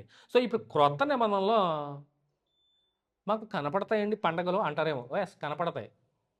పెంతుకోస్తు, పస్కా కనపడతాయి. సో యేసుక్రీస్తు ప్రభువారు యూదా గోత్రంలోనే ఆయన పుట్టాడు. యూదుడిగా పుట్టాడు. సో యూదుల రాజుగా ఆయన రాజు అయ్యాడు. అవునా? ఆయన యూదుల రాజుగానే రాజు అయ్యాడు ఆయన. సో యూదులుగా ఉన్న ప్రతి ఒక్కడు కూడా ప్రతి ఆచారాన్ని, సాంప్రదాయాన్ని పాటించాల్సిందే. యేసుక్రీస్తు ప్రభువారు కూడా ఖచ్చితంగా పాటించారు. వారి తల్లిదండ్రులు అంటే పరిశుద్ధాత్మ ద్వారా గర్భాన్ని ధరించినటువంటి మరియమ్మ గారు, యోసేపు గారు కూడా 8వ దినాన్న సున్నతి ఆచారాన్ని ఆచరించారు. అంటే ప్రతి యూదుడు కూడా ఆచరించాల్సిందే. పుట్టిన 8వ దినాన సున్నతి చేయించాల్సిందే. అలాగే పస్కాను ఆచరించాల్సిందే. ఆయన ఆచరించాడు. యేసుక్రీస్తు ప్రభువారు పస్కాను ఆచరించారు. ప్రతి సంవత్సరం పస్కా పండుగను ఆచరించాడు ఆయన. పెంతుకోస్తు పండుగ దినాన్నే కదా ఆయన్ని ఏం చేశారు? రెడీ అయిపోయారు పట్టుకోవడానికి, శిలువ మరణానికి అప్పగించడానికి పథక రచన చేశారు. ప్రారంభమైంది. చూడండి, 1 by 1 మనం ఆలోచన చేస్తూ ఉంటే, సో ఆయన ధర్మశాస్త్రాన్ని కంప్లీట్గా నెరవేర్చాడు. నేను కొట్టివేయడానికి రాలేదు కానీ నెరవేర్చడానికే వచ్చానన్నాడు. అంటే అది నెరవేర్చడానికే ఆయన ఏం చేశాడు? పాటించాడు. ఆయన మరణం ద్వారా ఎప్పుడైతే పస్కా పశువు వధింపబడిందో అప్పటి నుండి అదేమైంది? పాతగిలిపోయింది, కొట్టివేయబడింది. అంటే ఆయన యూదుడిగా పుట్టి ఆయన యూద సాంప్రదాయాలను పాటించి ఆయన శిలువ మరణంలోనే పస్కా బలి పశువుగా ఎప్పుడైతే ఆయన మరణించి 3వ దినాన్ని తిరిగి లేచి ఆరోహణమై తండ్రి కుడిపాశాన్ని ఎప్పుడైతే కూర్చున్నాడో అప్పటికి ధర్మశాస్త్రము ఏమైంది? కొట్టివేయబడింది. అంటే ఆయన నెరవేర్చి ఆయన శిలువ మరణం ద్వారా దాన్ని కొట్టివేశాడు. ఆ మోయలేని బరువైన కాడిని దించాడు.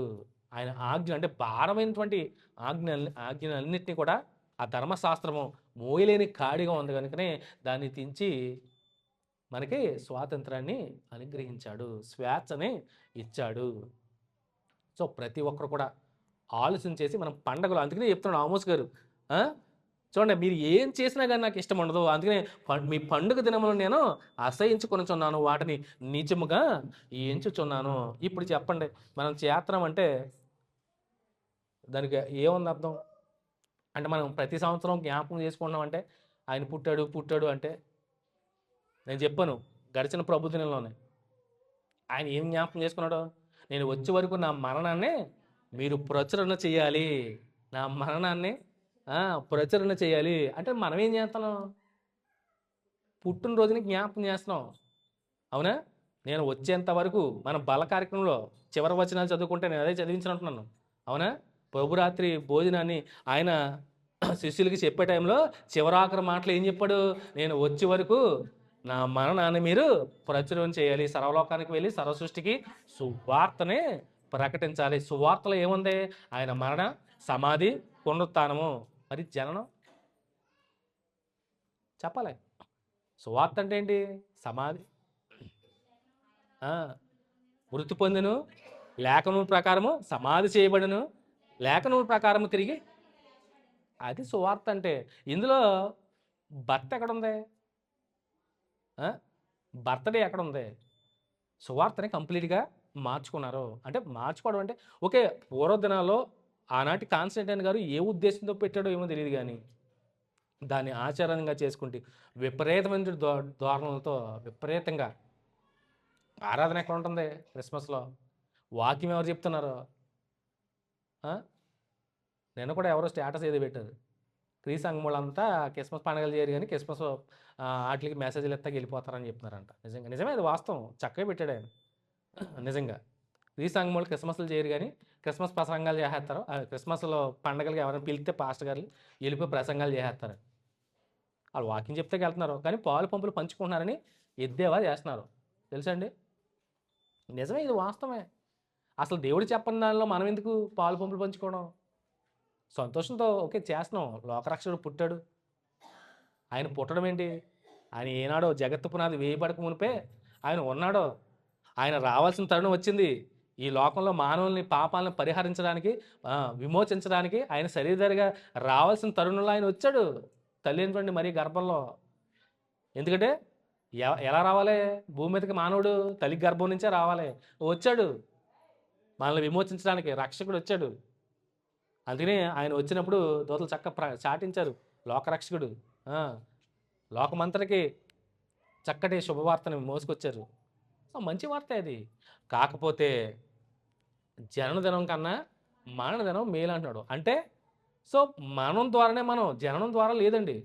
ఆయన మరణించకుండా ఉండుంటే మనకి రక్షణ. మరి పుట్టినరోజులో రక్షణ ఉందా? ఆయన మరణించడంలో రక్షణ ఉందా? పుట్టినరోజులో రక్షణ ఉందా? మరణంలోనే ఉందండి. జ్ఞాని సొలొమోను ముందుగానే ఎందుకు చెప్పాడు? ఒకరి జన్మదినం కంటే మరణదినము మేలని. సో అన్నీ ఆలోచన చేసుకుంటే సో అంత ప్రాముఖ్యమైనది కాదు. మనం పండగ వాతావరణం చేసుకుని విపరీతమైన ధోరణి లో మునిగి తేలుతున్నామంటే దేవుడు ఎంత మాత్రం అసహించుకుంటున్నాడని చెప్తున్నాడు ఆమోస్ గారు ఒక ముక్కలో. ఎవరి గురించి మాట్లాడుతున్నాడు ఆమోస్ గారు? ఇజ్రాయెల్ ప్రజల గురించే చెప్తున్నాడు. ఎందుకంటే ఆయన చెప్పనివే, ఆయన పాటించమని చెప్పని విషయాలన్నీ వేరే ఏం చేసుకుంటున్నారు? మేదేసుకుని మనకలాగే పులుముకుంటున్నారు. వెళ్ళిపోయారు కనాన్లో. ఆ కనానీలు 7 జాతుల వారు, తెగల వారు పండగల్ని, పబ్బాలని, వాటిని మొక్కించే మొక్కుబడుల్ని, దహన బలి వాటికి అప్పగించుకుంటే నిన్ను విడిపించి దాసుల్లో ఐగుప్తు నుంచి తీసుకొచ్చిన దేవుడిని నువ్వు మరిచావు కనుక నీ పండగలు నేను అసహించుకుంటున్నాను, చెయ్యికి ఇంకా పండగ నువ్వు అన్నాడు. నువ్వు చేత నేను అసలు యాక్సెప్ట్ చేయను. నీ దహన బలులు, నీ నైవేద్యాలు మీరర్పించినను నేను వాటిని అంగీకరింపను. సమాధాన బలులుగా మీరర్పించిన క్రొవ్విన పశువులు నేను చూడను. సౌలు రాజు గారు కూడా చెప్పిన పని మీరి బాగా బలిసినటువంటి గొర్రెలు తీసుకొచ్చాడు, దొడ్లో కట్టుకున్నాడు. అవునా? మీకు జ్ఞాపకం వచ్చిన సందర్భం ఫిలిస్తీన్లు వెళ్ళి మొత్తం సమూలంగా నిర్మూలన చేయనప్పుడు వెళ్ళాడు సౌలు గారు. వెళ్ళి చక్కగా కన్నులకి ఇంపుగా కనపడ్డాయి గొర్రెలు. అబ్బా భలే ఉన్నాయి, కోసుకుంటే భలే ఉంటాయి అనుకున్నాడు. తెచ్చేసుకుని దొడ్లో కట్టుకున్నాడు. సమూయేలు వచ్చాడు. ఏంటి దేవుడు చెప్పిన ముందుగానే సమూయేలుకి చెప్తాడు, నేను ఏం చెప్పాను, నేను ఎంతగానో ఎన్నుకుని భుజములకంతా ఎత్తైనవాడు, సౌందర్యవంతుడు, రాజు అంటే ఇలా ఉండాలి అని నేను ఎన్నుకుని రాజుగా నియమిస్తే నేను చెప్పిన పని మాని మీరి నేను ఒకటి చెప్తే నువ్వు ఒకటి చేసావు, నేను చాలా బాధపడుతున్నాను. సమూయేలు వెళ్ళి ఒకసారి మాట్లాడు అన్నాడు. వెళ్ళాడు సమూయేలు. సౌలు బాగుందప్పా, చాలా బాగా చేసావు, యుద్ధం బాగా గెలిచావు, ఇంతకీ అందరినీ చంపేశావా, దేవుడు చెప్పాడు కదా అందరినీ సమూలం నిర్మూలన చేయమని అంటే మొత్తం అన్నాడు. ఈలోకి వెనకాల నుంచి అరిచినాయి. నిజంగా నాకు నవ్వు వస్తుందండి. నిజంగా ఈ సందర్భంలో నేను నవ్వుకుంటాను. ఎప్పుడు ఈ చదివినప్పుడల్లా నాకు నవ్వు వస్తూ ఉంటుంది. చూడండి సౌలు గారు ఏమన్నాడు, సమూయేలు రాగానే టెస్టింగ్. సౌలు నువ్వు మొత్తం దేవుడు చెప్పిన పని మొత్తం కంప్లీట్ చేసావా, సంపూర్ణం చేసావా అన్నప్పుడు ఎస్ చేశాను, చక్కగా చేశాను అనగా వెంటనే బేరమని అరుతాయి గొర్రెలు వెనకాల నుంచి. మరి ఆ సౌండ్ ఏంటి, ఆ అరుపులేంటి అని అడిగినప్పుడు అప్పుడు తడబడతాడు. అది దేవునికి బలిస్తాగా తీసుకొచ్చాను అన్నాడు. ఎందుకు దేవునికి తెచ్చాడా, దొడ్లో కట్టుకున్నాడు. అవి అరిచేసినాయి. ఆ అరుపులు విన్నప్పుడు వెంటనే సో చిన్న తప్పుదం చేశాడు, పని చేయలేదనలే, కానీ దేవుని మాట వినడం శ్రేష్టమని చెప్తున్నాడు అక్కడ. నువ్వు మాట వినకుండా, నేను చెప్పిన పని చేయకుండా, నేను చెప్పంది నువ్వు ఎందుకు చేసావు, నేను అడిగానా బలిసిన గొర్రెల్ని నాకు బలిమ్మని నేను చెప్పానా, పొట్టేలు కొవ్వు అర్పించడు కంటే మాట వినడం శ్రేష్టం కదా అన్నాడు సమూయేలు.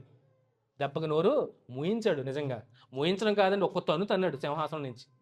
అవునా, మొట్టమొదటి రాజు సౌలు కుర్చీని ఒక్క తన్ను తన్నాడు, కింద పడ్డాడు.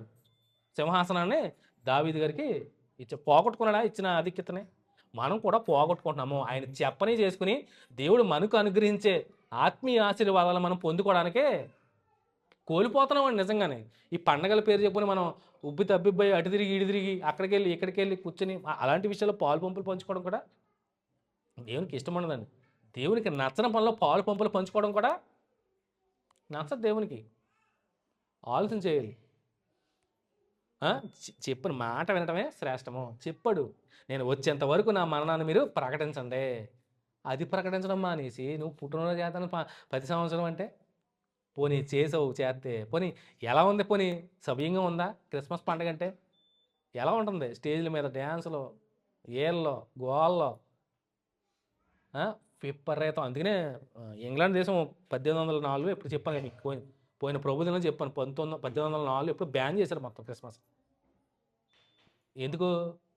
క్రిస్మస్ ప్యాడ్ చెప్పుకుని ఏమి ఎక్కువ అవుతుందంట, త్రాగుడు ఎక్కువ అవుతుందంట, వ్యభిచారం విచ్చలవిడికి ఎక్కువ అవుతుందంట. తెలుసండి, వస్తారు గ్యాదర్ అవుతారు అందరూ తాగి తందనాడుతుంటే ఇంకా వావి వరుసలో ఒళ్ళు గోళ్ళ మర్చిపోయి విపరీతమైనటువంటి వ్యభిచారం, కొరింథీ ప్రాంతంలో ఉన్నటువంటి భయంకరమైనటువంటి పురుషులతో పురుషుల సాంగత్యం, భయంకరం, విచ్చలవిడితనం పెరిగిపోతున్న వెంటనే బాబోయ్ క్రిస్మస్ లేదు ఏం లేదన్నారు, బ్యాన్ చేశారు 1804 అనమాట.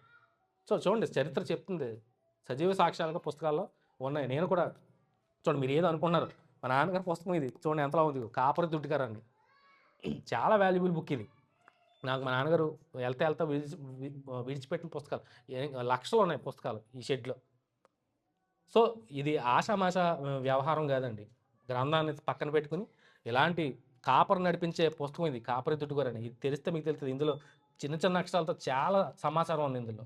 ఒక కాపరి అంటే ఒక సేవకుడు ఎలా నడవాలి, సంఘాన్ని ఎలా నడిపించుకోవాలి, ఏం నేర్పించాలనే విషయాలన్నీ కూడా ఇందులో ఉన్నాయి. అంటే బైబిల్కి రిలేటెడ్గా చాలా పుస్తకాలు ఉన్నాయి, వందల లక్షల పుస్తకాలు ఉన్నాయి. అవి చదువుకుంటూ చరిత్రని కంపేర్ చేసుకుంటూ 3 విధాలుగా బైబిల్ని అలాగే చరిత్రని కంపారిజన్ చేసుకుంటూ బోధించడం అంటే కత్తిమీద సాము. ఈ రోజుల్లో సేవకుడు పైన చెప్పుకెళ్ళిపోవాలంటే వెళ్ళిపోవచ్చండి, నేనే వెళ్ళిపోగలను. ఎందుకు? దేవుడిచ్చిన జ్ఞానాన్ని అంచెలంచెలుగా మోసుకుంటున్నాను, అంటే నేర్చుకుంటున్నాను, ఎదుగుతున్నాను ఆత్మీయంగా. సో ఇంత సమాచారాన్ని మీకు అందిస్తున్నానంటే సంతోషించండి. నిజంగా దేవుడు ఎంతగానో బలపరుస్తున్నాడో సంఘాన్ని, తప్పు మార్గంలో ప్రయాణించకుండా సరైన మార్గంలో పెట్టాలని బలపరుస్తున్నాడో నా ద్వారా. సో వినండి, ఎందుకంటే దేవుడు చెప్పని విషయాలను మనం పాటించడం ఎంత మాత్రం దేవునికి ఇష్టం ఉండదో. దేవుడు చెప్తే చేయండి, ఇబ్బంది లేదు. మీకేంటి, నేనే ఇక్కడ పెద్ద ట్రీ పెడదును, చర్చి పైన పెద్ద స్టార్ ఎడదును, వేస్ట్ అయ్యి. దాని వెనకాల ఎంత వ్యాపారం జరుగుతుంది. పోనీ వ్యాపారం చేసుకున్నాం, పోనీ మన క్రైస్తవులు అంటే ఒక్కడుండడం, అందరూ అన్యులే. అంటే మన క్రిస్మస్ పండగనే బేస్ చేసుకుని ఎంతమంది వ్యాపారం చేస్తున్నారు. పోనీ స్టార్ల మీద చెట్ల మీద మనోళ్ళే క్రైస్తవులు ఒప్పుకుంటున్నారా? మనల్ని ఈ ఈ పండగను అడ్డు పెట్టుకుని ఎంతమంది ఎంత వ్యాపారం చేసుకుంటున్నారు ఆలోచించేయండి.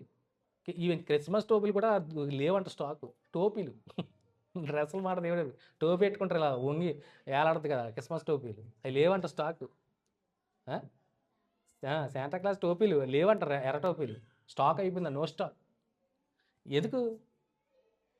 అసలు ఆయనే లేడు బైబిల్లో, శాంతా క్లాజే లేడు. చెప్పాను, సెయింట్ నికోలస్ గురించి మంచి వ్యక్తి, ధనికుడు, చిన్నతనంలో తల్లిదండ్రులు పోగొట్టుకున్నవాడు, క్రీస్తు పట్ల అమితమైనటువంటి సేవా దృక్పథం, ప్రేమ కలిగిన వాడు 270లో క్రీస్తు శకంలోనే. ఆయన ఎన్ని ఇబ్బందులు పెట్టినా కానీ అంత రహస్యంగానే జరిగించేవాడు. ఎందుకంటే బైబిల్లో చక్కటి విషయాలు తెలుసుకుని, రహస్యం అందే అన్ని చేయాలని తెలుసుకుని, దాన్ని తూచా తప్పకుండా పాటిస్తూ, ఎవరైనా ఇబ్బందుల్లోనూ ఇరుకుల్లోనూ ఉంటే క్రైస్తవులు వారికి వెళ్ళి ధన సహాయం కానీ, వారికి ఏం అక్కరగా ఉన్నాయని అన్నీ రహస్యంగానే చేసి వచ్చేవాడంట. సెయింట్ నికోలస్ ఆయన పేరు. ఆయన గురించి తప్పుగా చెప్పట్లేదండి, మంచిగానే చెప్తున్నాం. కానీ ఆయన్ని తీసుకొచ్చి ఇందులో పెట్టారు చూడండి. అంటే కలుపుకున్నారు, అంటే సృష్టించుకున్నారు అంతే.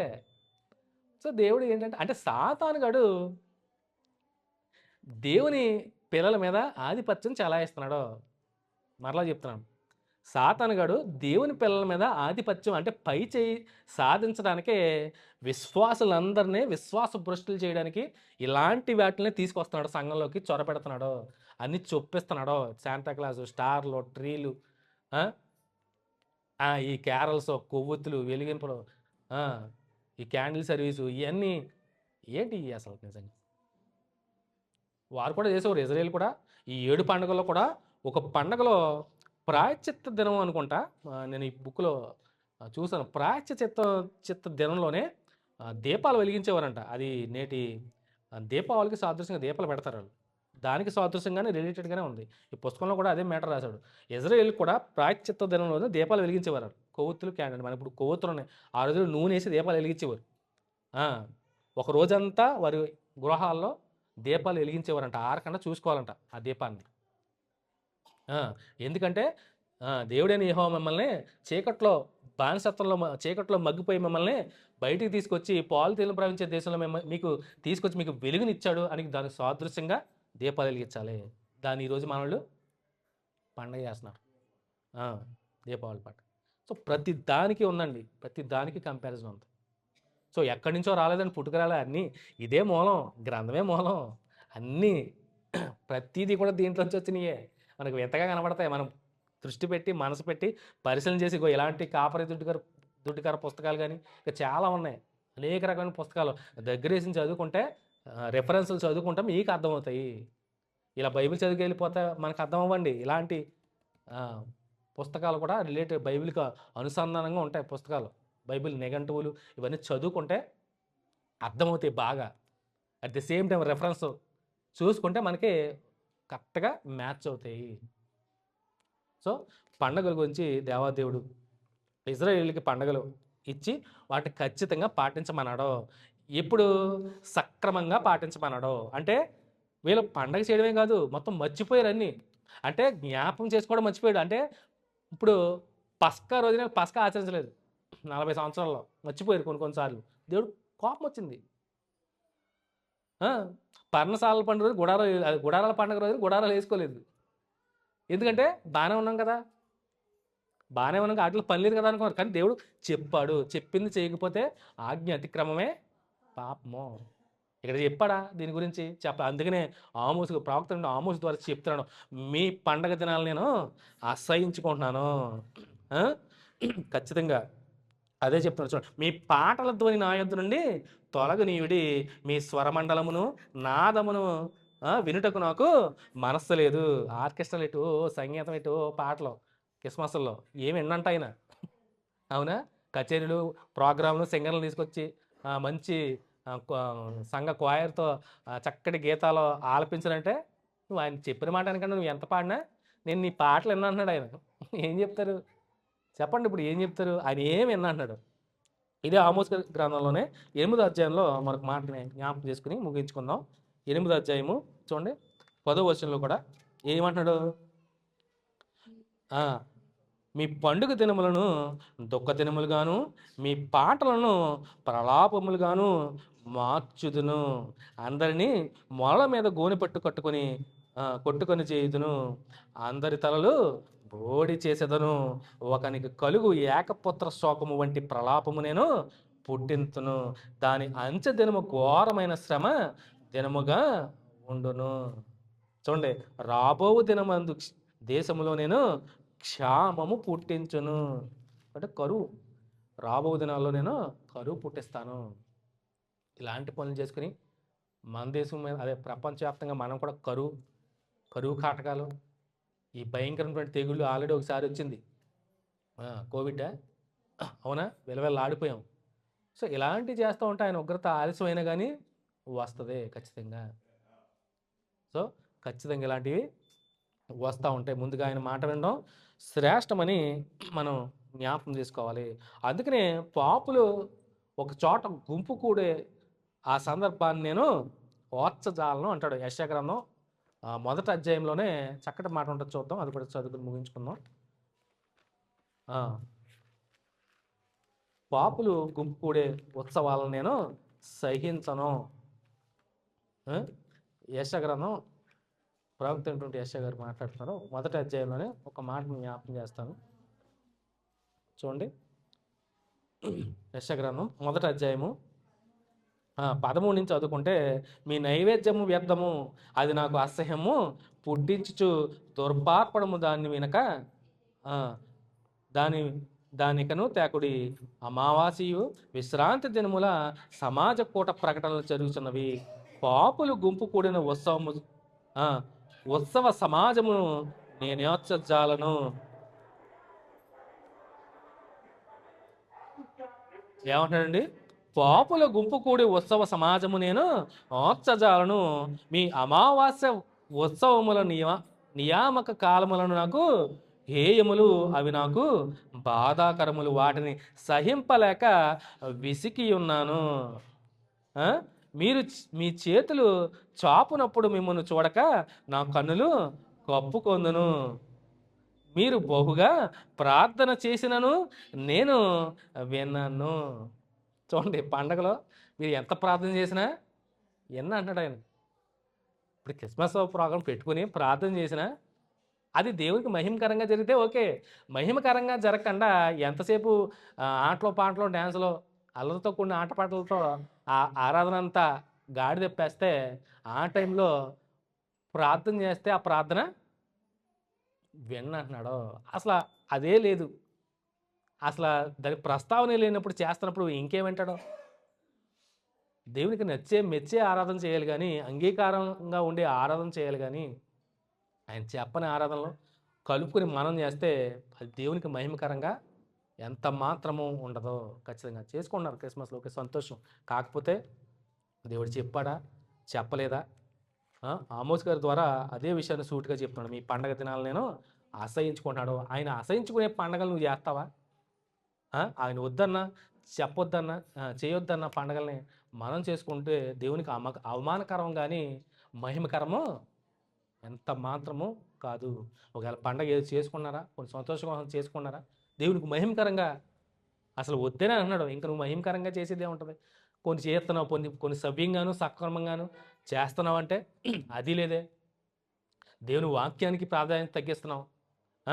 సందేశాన్ని అంటే వాక్య సందేశం లేదే, తక్కువ. అందరినీ కాదండి, చాలా బాగా చెప్పేవాళ్ళు ఉన్నారు, క్రిస్మస్ సెలబ్రేషన్లో వాక్యం చెప్పేవాళ్ళు ఉన్నారు, కాదన్నాం. కానీ దేవుని వాక్యాన్ని తగ్గించుకొని లోకానుసారమైనటువంటి వాటిని నువ్వు ఎక్కువ టైం కేటాయిస్తే అవి ఎంత మాత్రము అసలు అదే చేయొద్దన్నప్పుడు ఇంకేం చేసినా అది వ్యర్థం అని తెలియజేస్తూ, మరి ఇలాంటి పండుగలు వాక్యానుసారమా లేదా అని మనం గ్రహించుకుని, సో వాటిలో కూడా మనం పాలు పంపులు పంచుకుంటున్నాము.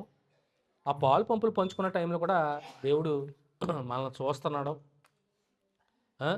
మనం ఏ ఎంటకే ఆ గొడుగు పట్టకూడదని చెప్తున్నాను నేను ఖచ్చితంగా. ఎక్కడుంటే అక్కడ అలా మనం బిహేవ్ చేయకూడదు. నువ్వు ఒకే రీతిగా ఉండాలి. అవునా? విశ్వాసంలో ఒకలానే ఉండాలి. ఆ! ప్రార్థించడంలోనూ ఒకేలా ఉండాలి. యథార్థంగా జీవించడంలో, బ్రతకడంలో కూడా ఒకేలా ఉండాలి. ఎందుకు? ఈ నులివెచ్చని జీవితం. ఒక క్రైస్తవుడా, నీకెందుకు ఈ నులివెచ్చని జీవితం అని ఒక పాట, అదే ఒక సారాంశాన్ని రాశారు మా నాన్నగారు. రాసుకున్నది ప్రింట్ చేయలేదనుకుంటా. ఎక్కడ పుస్తకాలతో పేపర్ దొరికింది నాకు. ఒక క్రైస్తవుడా, ఓ నులివెచ్చని జీవితం నీకెందుకు అని రాశారు. అది ప్రింట్ చేయలేదు. మేబీ నాకు తెలిసి ఆయన చనిపోయి ఉంటారు ఆ టైంకి. 2020 డేట్ ఏదేసి ఉంది దాని మీద. ఈయన 21 చనిపోయారు. అది రాసుకుంటూ ఉంటారు. అవి ఆటిలో పుస్తకాలు వీటిలో ప్రింట్ చేస్తూ ఉంటారు. అది ప్రింట్ అవ్వలేదనుకుంటా. నేను మొన్న చూశానన్నమాట. ఓ క్రైస్తవుడా, నులివెచ్చని జీవితం నీకెందుకు అని ఆయన చక్కటి హెడ్డింగ్ పెట్టాడు. ఇంత సారాంశం ఏమో రాసి మధ్యలో ఆగిపోయింది. మ్యాటర్ బాగుంది, చాలా చక్కగా నాకు నచ్చింది. కాకపోతే కంప్లీట్గా లేదు అది. హెడ్డింగ్ అయితే ఉంది, మ్యాటర్ అయితే రాసుకున్నారు. ఇంకా కంప్లీట్ అవ్వలేదు అది. 2-3 పేజీలు ఉంది. ఇంకా ఎండ్ అవ్వలేదు అది. మెసేజ్ దేని గురించి రాస్తున్నారో మరి నాకైతే తెలియదు కానీ అదే వీటి గురించే. నులివెచ్చని జీవితం మనకెందుకు? ఉంటే వెచ్చగానే ఉండు, లేదా చల్లగానే ఉండు. నులివెచ్చగా ఉంటే నిన్ను ఉమ్ము వేయడానికి సిద్ధంగా ఉన్నాడు ఆయన. ఆలోచన చేయండి. సో శ్రద్ధగా విని మీ అందరూ కూడా వందనాలు.